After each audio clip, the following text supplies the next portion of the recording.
Sauļus Rusteika – lielisks piemērs, kā nokļūt starmešu gaismā, neko īpaši nedarot. Sauļus spēlē ārkārtīgi pasīvu un konservatīvu, kas lika par viņu smieties un daudz runāt.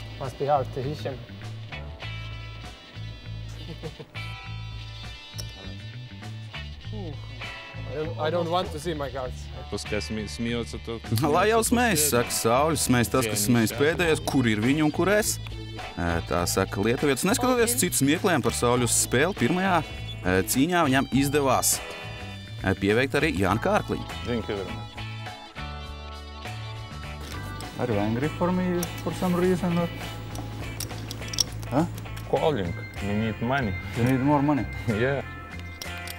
Pusfinālā jau redzējām nedaudz citu Sauļu. Viņš lika profesionāļiem pasvīst un bija vadībā faktiski visu spēli. Profesionāli tak, знаю. Nu, profesionāļi. Nav nekas īpašs. Neko tādu viņi spēlē es nesaskatīju, saka Rusteika.